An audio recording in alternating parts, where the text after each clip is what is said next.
ice cream truck or something? Tomorrow we officially join.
Okay guys, I have finished People Watching by Hannah Bonham Young, and I think I'm going to rate it a 4 stars. This was one of my anticipated reads for like this whole year. I have been seeing a lot of mixed, but honestly like really negative reviews. Is that a cat? Oh my gosh, there's a little kitty outside my window. Oh my gosh, that's so cute. I'm so sorry. I've been seeing a lot of negative reviews for this book. Going into this, like, I knew it was gonna be a smutty book, and like I'm not a hater of smut. I grew up reading Wattpad, so like smut is like really no different to me. It's like if it's there, like cool, if it's not, whatever. But I will say that as I was reading this, like I loved the couple. Like I thought Milo and Prue were so cute. I love like the Gilmore Girls-esque vibe of the whole thing. I'm a Rory and Jess shipper, and there were a lot of times throughout this whole thing I was like, they're very Rory and Jess quoted, so I was like, love that for me. However, I will say I think the pacing was very off at times, because I don't know what it is. I feel like we spent like too much of the book, like I don't want to say we spent too much time like setting up the characters and getting to know them, because like that's very important. So I don't know if it's more so that it was spent too much time like doing that, or the book just needs to be longer. I'm leaning more to that the book needs to be longer. That's kind of what I got to by the time I finished the book, which I finished it yesterday. I feel like the relationship and the characters could have been developed like at a more steady pace. There were times I was like, okay, like I like this couple, I love them really, but I don't know if that was like my own like personal liking towards Rory and Jess that was like influencing that. I don't think it was. I really did like them. I just don't feel like the author did the best job at like pacing it correctly and making the relationship like development feel like somewhat realistic. Other than that, I really resonated with Prue, and like how she felt like she was more of an observer of other people living their lives and actually living her own. I've been more conscious of that over the last couple of years, and I've been trying to, you know, like not stay in my room so much and actually go and do stuff that like maybe I wouldn't normally do. I just really resonated with her with that, about her like being an observer. I've just always felt like I tend to observe people and observe my world to better understand people in general, and also like the people around me specifically. Going back to like the pacing of it all, once I finished this book, I started thinking about Icebreaker, and I love Icebreaker. And I know one of the, I guess, critiques about Icebreaker is that it's really smutty, but I'm pretty sure it was a Wattpad book that was turned into like a traditionally published one, and like of course there's gonna be like a lot of smut, but I feel like Icebreaker did it really well in the sense that like I feel like the smut was balanced with like the emotional connection between the characters and actually seeing them have conversations and like naturally grow that relationship outside of it being like physical. I just feel like this book just needed to be longer. I know some people would say like take out the smut.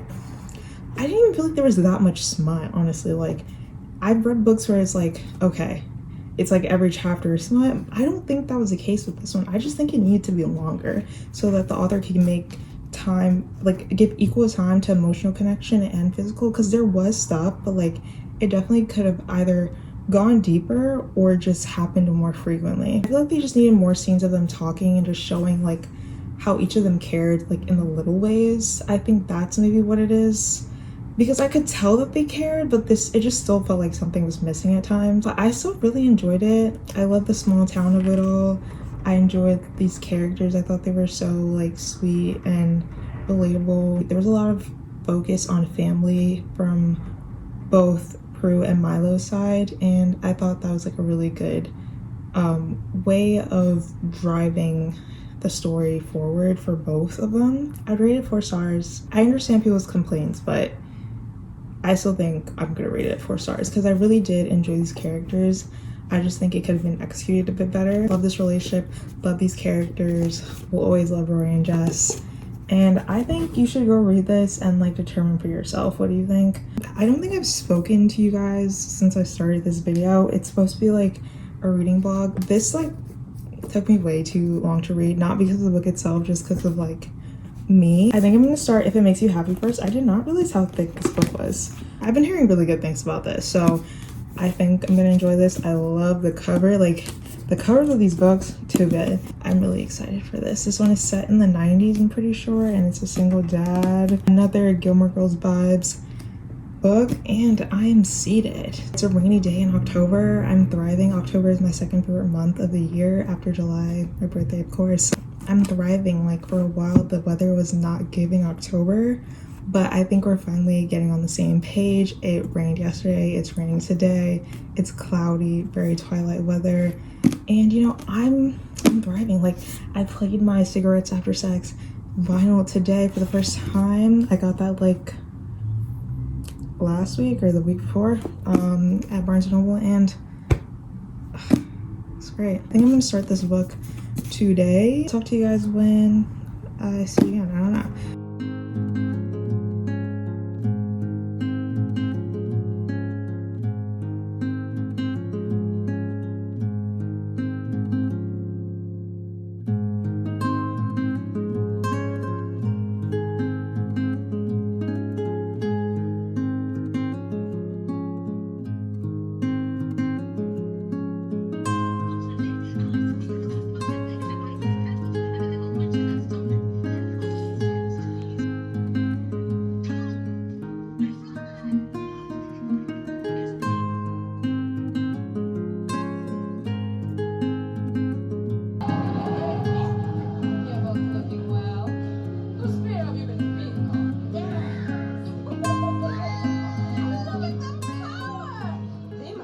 Hey guys, so I just wanted to do a quick reading update for If It Makes You Happy. I'm like halfway through the book right now. I'm like about to go to the Tate and Curry concert, so like I'm rushing right now, but I just want to give a quick update. This book is like really good so far. This book is more like a slice of life. Like it's very Gilmore Girls-esque. It's like very like fall vibes, and I'm really enjoying it so far. It's very much a slow burn, which I love. I love the fall backdrop, and I'm loving like how like the main character's relationship is developing and everything. I'm really enjoying it so far. I'm excited to keep reading more. I wish I could bring my book with me to the concert, but I'm bringing a small bag and I don't want to hold this, and I don't want to download it on my Kindle. So I'll continue reading this probably tomorrow, maybe tonight when I get back, who knows. I'm really liking how it's developing, and yeah, that's all I had to say. But I just wanted to do a quick update. I'll talk to you guys when I talk to you guys. Bye.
Hey guys, okay, so I'm back and I have finished If It Makes You Happy, and I really enjoyed it. I gave it 4 stars. I definitely recommend this as a perfect fall read.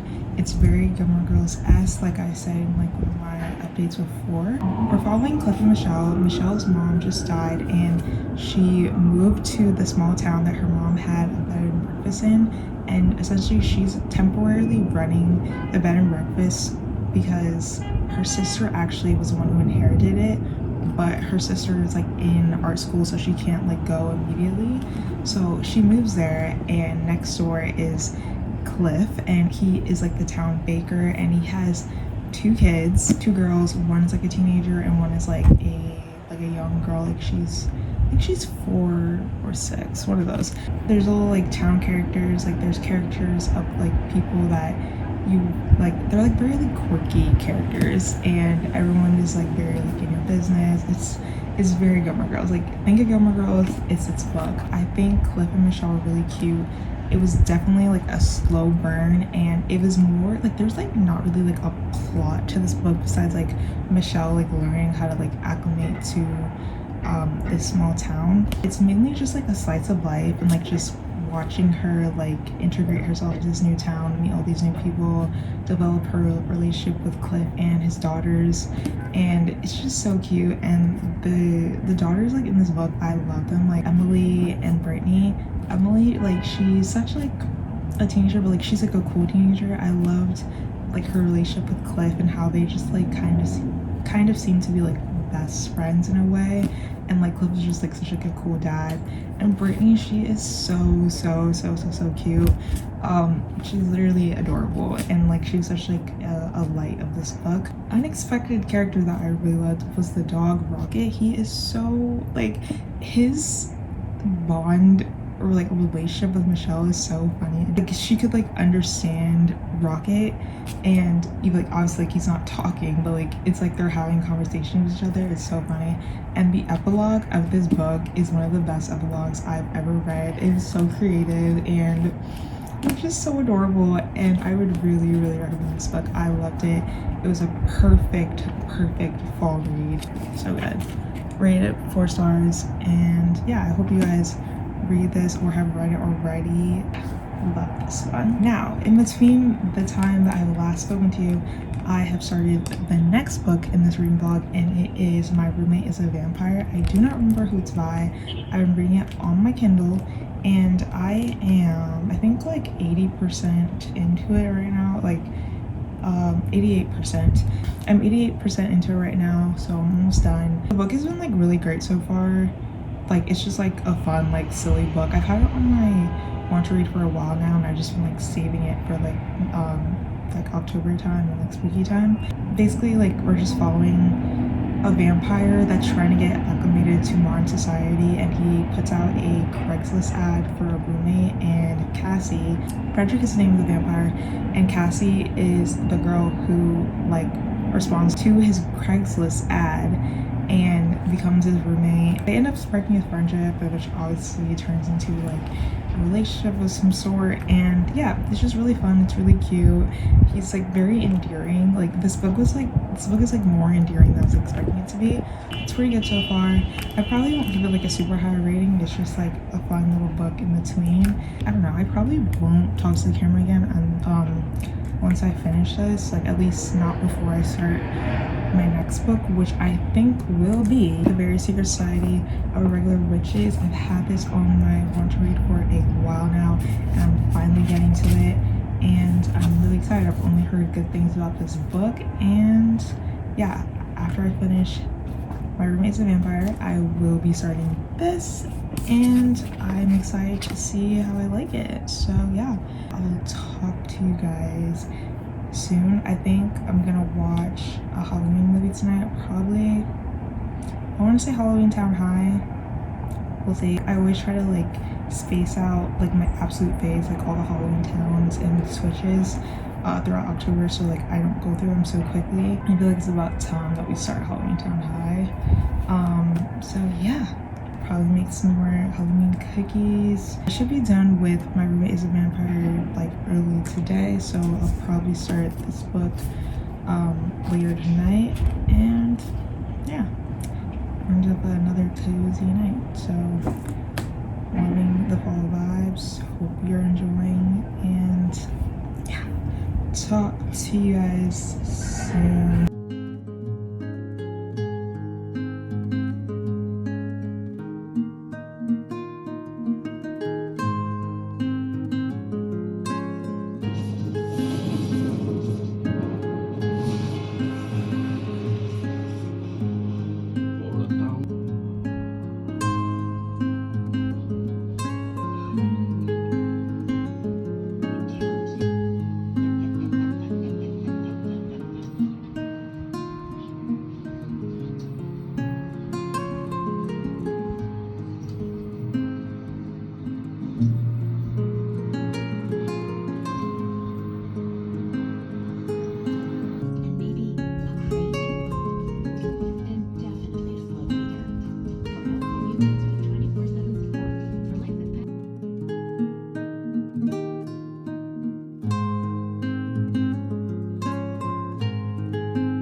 It was very fast.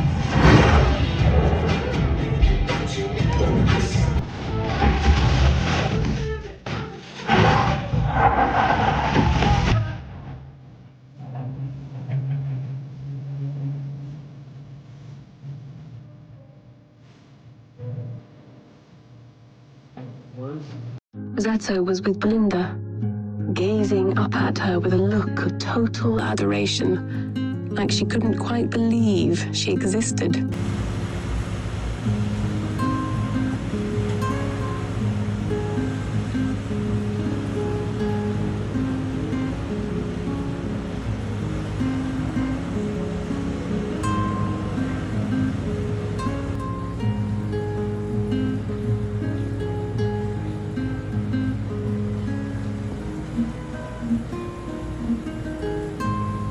Okay guys, I'm back and I'm in a new location that I haven't spoken to you guys at in this video specifically. But I'm back and I have finished 2 books.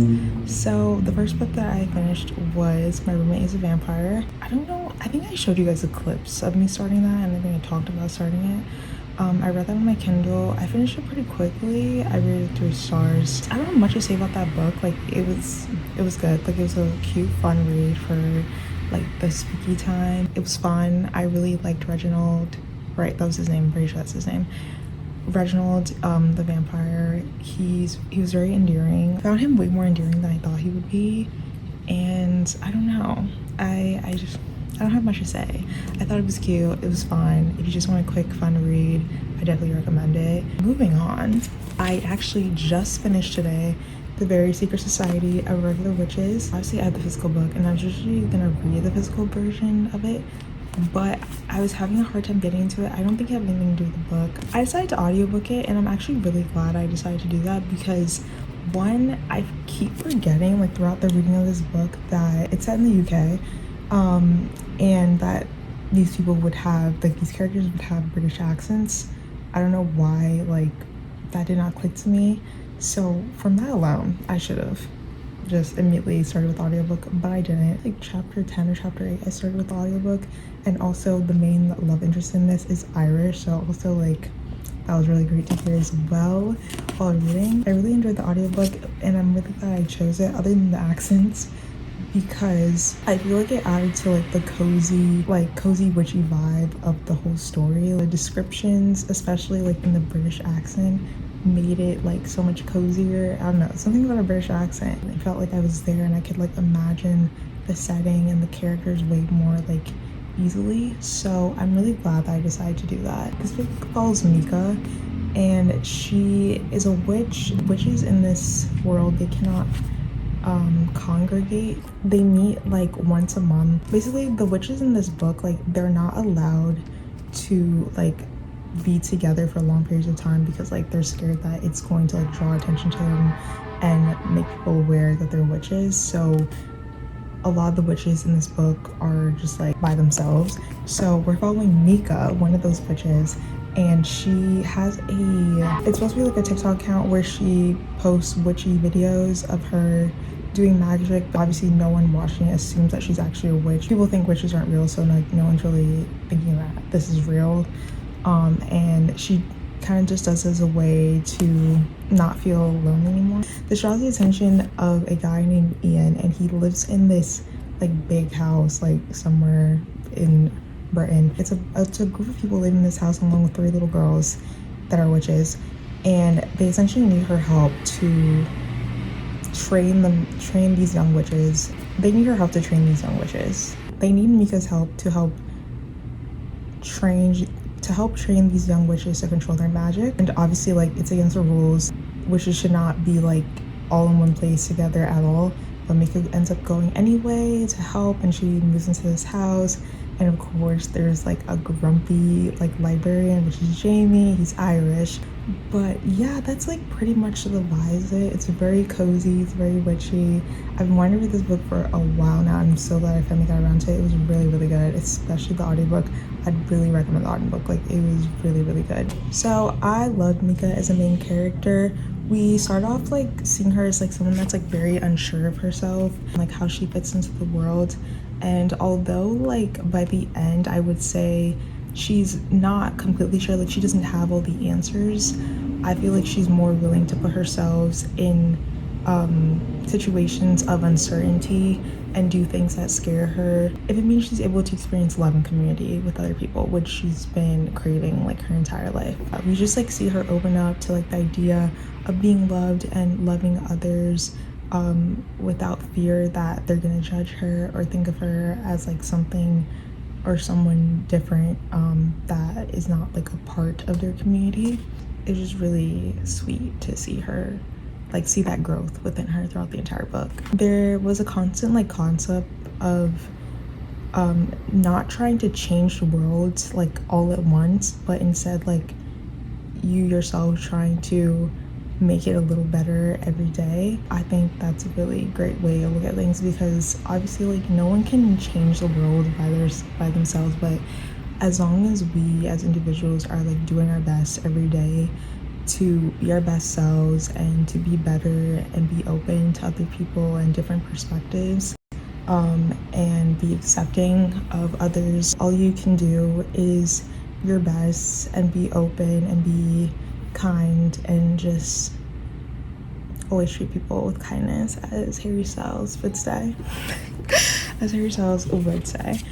There's a theme of being open and accepting of new ideas and people throughout the entire book, and like their differences, obviously because Mika is a witch. I like the way the theme was woven in throughout different dynamics and relationships throughout the entire book. The dynamic between Mika and Primrose, Mika and Terracotta, which is one of the little girls, and Jamie and Mika as well. It's just like about meeting people where they are and trying to bridge the gap of understanding instead of immediately being defensive, you know. And I think often the defensiveness and the unwillingness to be open and understand can often just create unnecessary division amongst people that we just don't need. Another things that like really stood out to me when I read was the constant like mention of niceness versus kindness, and because the one that brings us up, and basically she's saying that not everyone that is nice is kind, and not everyone that is kind is necessarily nice. Nice people, like, they tend to have good manners, so like they'll do the polite thing, but with kind people, like, they won't necessarily do that type of stuff, but they'll do the thing that requires them to go out of their way, do something for the betterment of somebody else, even when other people aren't looking. And I thought that was like a really good concept to be woven like throughout this entire book, especially in the climax of the book. There was like a situation and Mika was thinking to herself about this. I just thought that was like a really cool concept to bring about in this story. Other than that, I enjoyed the romance between Jamie and Mika. I thought they were really cute. I love the contrast between Mika's like upbeat personality and Jamie's more grumpy personality. I loved the little girls. They were really adorable, especially like hearing their little British accent. It was such a cute, fun, witchy book, and I really enjoyed reading it, and I would definitely recommend. I rated it 4 stars. So those are all the books I've read so far. I think I'm gonna read another book, but it's a novella. It's Hot for Slayer by Ali Hazelwood. It's only on Kindle right now, I'm pretty sure. I like bought it already, but yeah, I think I'm gonna read that, and it'll be like the last book that I read in this vlog. I was gonna try and fit in Soul Searching by Lila Sage, but I don't think I'm gonna be able to fit that in before the end of the month. And also I am interested in reading it, but I think I'm okay with like saving it for like next year and next spooky season. I don't know if you can tell, it is a very rainy day. I don't know if you can hear it, and I'm thriving. I'm so happy to be inside on a rainy day in October, the day before Halloween. It's great. The leaves look so pretty. It's just so cozy, and I'm obsessed. Yesterday, I had a really great, cozy fall day. I had the day off. I went to Park Slope, and I just walked around to look at the Halloween stoops and like the decor and everything. And I went to like a cool diner, had some donuts, got some pizza, browsed some bookstores. I went to Rip Bodice.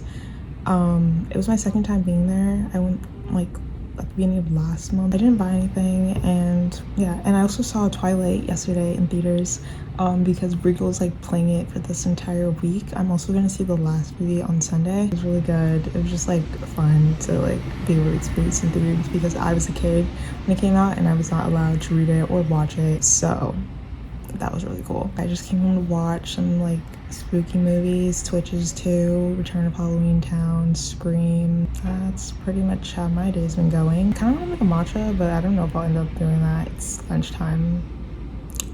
I need to eat, but we'll see. Oh, and today is Position's 5-year anniversary, which is insane. It feels like the album just came out. But I'm wearing my Yes and sweater in celebration. I know this is not Position's merch, but like this is all I got besides like my sweetener sweater that doesn't fit me properly. And are gonna put the Position's Vivo live on streaming platforms. Just starting. Like it's amazing. It's amazing. I'm tiring. But yeah, I think I'm gonna stop yapping because I've been yapping for too long now, and I'm gonna go eat lunch. I think I'm gonna start Hot for Slayer, and yeah, go edit, watch some horror movies. But yeah, enjoy the cozy fall day because I'm really happy, and this is exactly what I need in my October months. This is how I want October to be all the time. But yeah, all right, I'm gonna stop talking. Bye guys, I'll talk to you when I talk to you. Bye. Oh my gosh, wait, I forgot to mention I was wearing the cutest outfit yesterday and my makeup looked so good. Like I didn't even want to take it off. Like I was truly so obsessed. It was like my perfect fall day, perfect fall outfit, perfect fall makeup. I'll never underrate eye makeup again. But yeah, I just had to add that in because I really loved that. Okay, now I will stop talking. Okay, bye.